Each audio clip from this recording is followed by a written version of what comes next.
Hello दोस्तों, मैं चंदन मौर्य आपका स्वागत करता हूं हमारे यूट्यूब चैनल में। आज मैंने नंबर सिस्टम के पार्ट 4 में शून्य की संख्या ज्ञात करना मतलब हमारे पास बहुत सारे नंबर्स दिए हुए रहेंगे, उसका मल्टीप्लाई करने के बाद कभी कभी एग्जाम में पूछता है इसमें कितने सारे शून्य आएंगे, तो उसको हम इस टॉपिक में देखने वाले हैं। तो वो अब संख्याएं चाहे वो क्रमागत संख्याएं होंगी, चाहे वर्ग होंगे, चाहे घनों के रूप में होगा या फिर विषम संख्या होगा, सम संख्या होगा, वो सारी चीज़ों को हम इसमें डिस्कस करने वाले हैं। तो उसके लिए हमारा सबसे पहले हम रूल की बात कर लेते हैं। तो रूल के लिए हमारा कोई भी सीरीज होगा, यदि उसमें 2 और 5 प्रेजेंट है तभी उसमें जीरो की संख्या आएगी, अदरवाइज नहीं आएगी। क्योंकि 2 और 5 है तभी 2 और 5 का मल्टीप्लाई करेंगे तो जीरो के रूप में आएगा। तो रूल हमने बताया। अब इसके बाद इसमें टाइप फर्स्ट में चलते हैं। तो टाइप फर्स्ट में हमारे पास क्वेश्चन क्या दिया हुआ है। टाइप फर्स्ट में हम देखेंगे क्रमागत संख्या गुणनफल, मतलब कि संख्याएं क्रमागत होंगी और उसमें हम जीरो की संख्या, शून्यों की संख्या को प्राप्त करेंगे। जैसे हमने पहला क्वेश्चन लिया हुआ है 1 × 2 × 3 × 4 × 5। अब हमारे पास ये संख्या है। अब इसमें पूछा गया है कि यदि हम इसका गुणनफल निकालते हैं तो इसमें कितने शून्य की संख्या होगी। तो उसके लिए हम देखते क्या है कि हमारे पास 2 अवेलेबल है और 5 अवेलेबल है।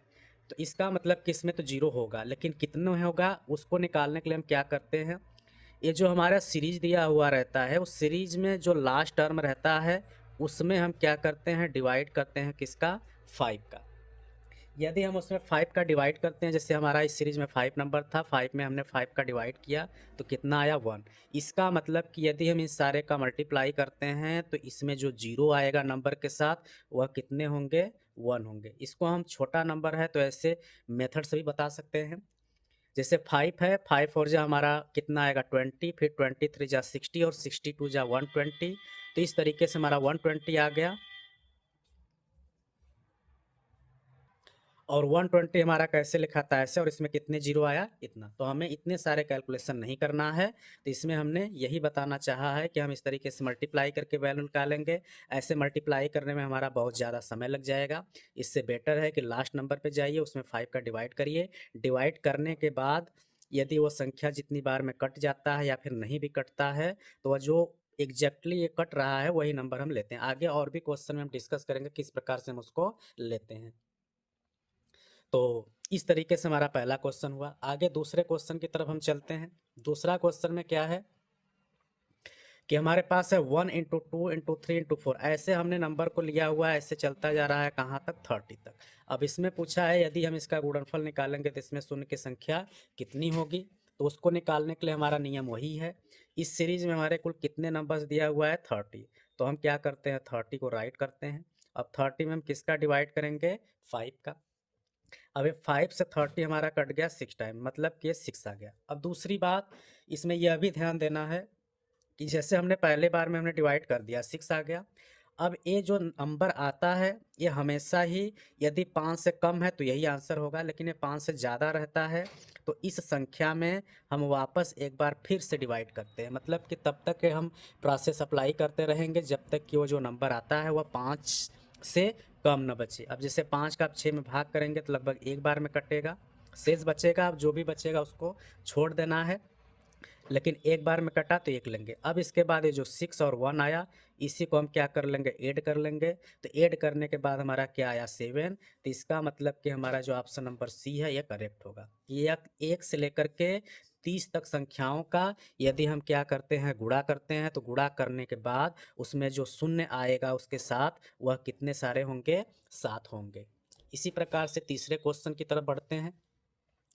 तीसरा क्वेश्चन में हमने क्या लिया हुआ है कि इसी प्रकार है, सेम टू सेम, बस थोड़ा सा नंबर हमने बढ़ा लिया। चाहे कम नंबर हो ज़्यादा नंबर हो, लेकिन हमारा प्रोसेस वही लगता है। तो जैसे हमने 1 से लेके 90 तक लिया है। अब इसमें कितने सारे शून्य होंगे, तो उसके लिए हम क्या करते हैं, 90 लेते हैं। 90 में हम 5 का क्या करेंगे, भाग करेंगे। 5 से इसको काटेंगे, कटेगा 18 बार में। अब ये 18 क्या है, 5 से ज़्यादा है। तो इस 18 में हम फिर से 5 का भाग करेंगे, कटेगा 3 बार में।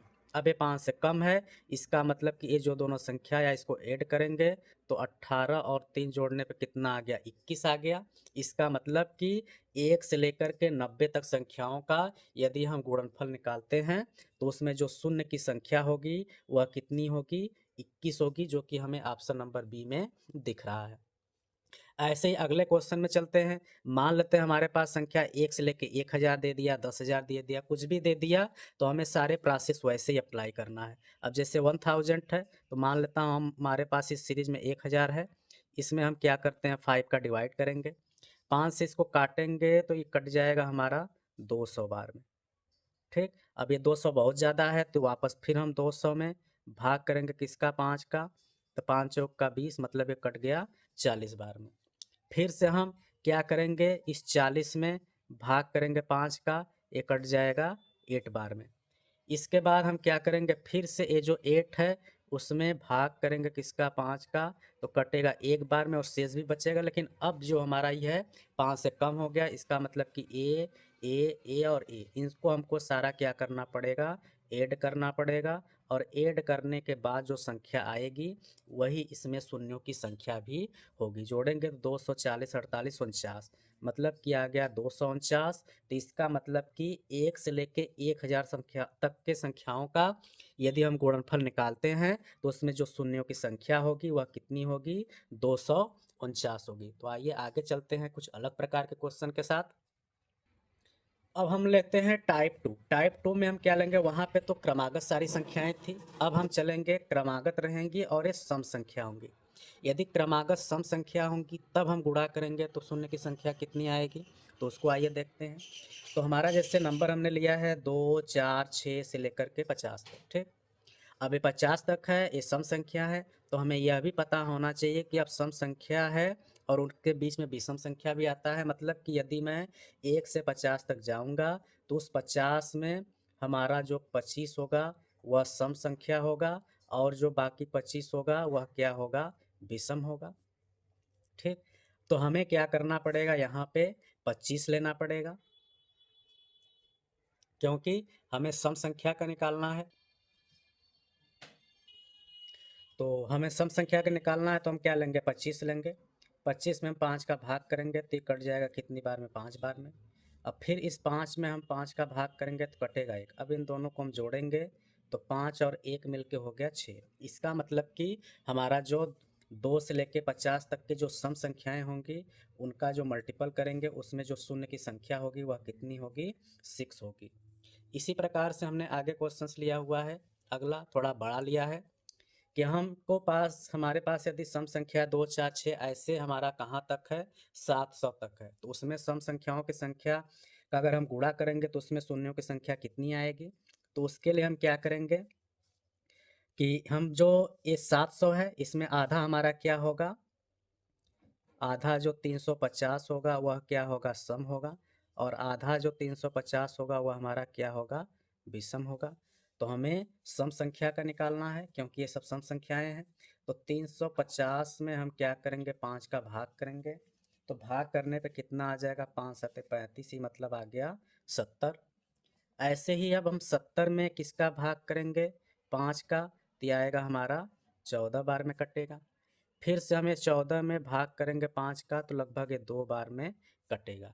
अब इस सब सारे संख्या को हम जोड़ते हैं, 70 प्लस 14 प्लस 2, तो जोड़ने के बाद हमारा क्या आएगा, 70, 80, 84, 2, 86। इसका मतलब कि 86 जो कि ऑप्शन नंबर बी में और डी में हमें दिख रहा है वो होना चाहिए।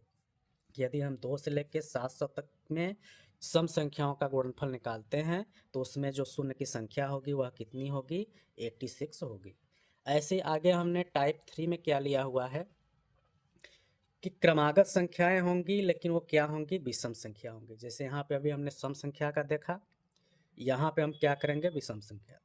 अब एक्चुअली हमने अभी पहले रूल भी बताया था कि जीरो आने के लिए उसमें 2 एंड 5 का होना ज़रूरी है, क्योंकि 2 है और उसके साथ मान लेते हैं यहाँ पे 5 है, 2 अवेलेबल नहीं है तो जीरो फार्म नहीं करेगा, क्योंकि 5 होने पे ही जीरो आएगा, जब 2 है ही नहीं तो जीरो फार्म नहीं होगा। तो इसमें इसमें ये होता है कि कोई भी नंबर सीरीज है, ठीक, और उसमें आपका क्या है, सिर्फ और सिर्फ विषम संख्या है, तो उसमें जो शून्य की संख्या होती है वह आती ही नहीं है। इसका मतलब कि हम 1 से लेके 49 तक संख्याओं का गुणा करेंगे तो उसमें जो शून्य होगा वह एक भी नहीं आएगा, क्योंकि इसमें 5 तो अवेलेबल है लेकिन 2 नहीं है, इसी वजह से इसमें कोई भी शून्य नहीं आता है उस केस में जब हम विषम संख्या का शिफ्ट करते हैं।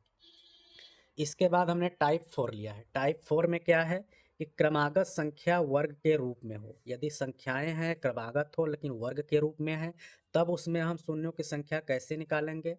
तो हम जैसे पहले प्रोसेस में करते थे, ये स्क्वायर के रूप में है तो पहले जो हमारा सीरीज में टर्म है उसको स्क्वायर छोड़ते हुए करते हैं। जैसे 20 है तो हम मान लेते हैं 20 में भाग दिया 4 का। इसका मतलब कि यदि स्क्वायर ये नहीं रहता तो इसमें जो शून्य की संख्या आती वह कितनी आती? 4 आती, ठीक।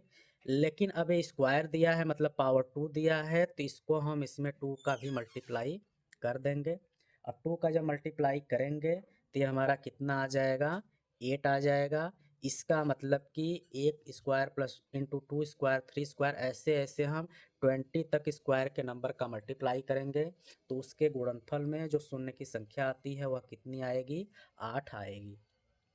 ऐसे ही हम चलते हैं क्यूब वाले में, तो क्यूब में भी हमारा वैसे ही क्वेश्चन सॉल्व होगा। अब इसमें जैसे हमारे पास क्या दिया हुआ है कि हमने लिया है जब संख्या क्रमागत घन के रूप में हो, जैसे 1 का क्यूब, 2 का क्यूब, 3 का क्यूब, ऐसे ये बढ़ता जा रहा है, ठीक। अब कहाँ तक संख्या हमारे पास है? 50 तक। तो सबसे पहले हम 50 का निकाल लेते हैं। तो 50 का निकालने के लिए हम 50 में 5 का भाग करेंगे तो कटेगा कितनी बार में? 10 बार में। फिर हम 10 में 5 का भाग करेंगे, कटेगा 2 बार में। अब इन दोनों को हम क्या कर लेते हैं? पहले जोड़ लेते हैं, कितना आ गया? 12। अब इसके बाद पावर 3 है तो इसमें हम गुणा करेंगे 3 का। जैसे पावर 2 होने पे हम 2 का गुणा कर रहे थे, ऐसे ही पावर 3 होने पे हम किसका गुणा करेंगे? 3 का करेंगे। तो 12 यहाँ कितना आ जाएगा? 36। और 36 हमारा ए ऑप्शन में है, इसका मतलब ये हमारा सही हो जाएगा। तो इस तरीके से हमने इसमें देखा कि किस प्रकार से क्रमागत संख्याएं हैं गुणनफल के रूप में है, तो उसमें जीरो की संख्या हम कैसे प्राप्त कर सकते थे। हमने सारे टाइप के क्वेश्चन को इसमें डिस्कस किया। कभी इसमें क्वेश्चन आते हैं तो आपको वीडियो कैसा लगा ज़रूर बताइएगा। अगर आप चैनल पर नए हैं तो चैनल को सब्सक्राइब भी करिएगा। ऐसे ही वीडियो के लिए आप हमारे चैनल को शेयर करिएगा। Thank you.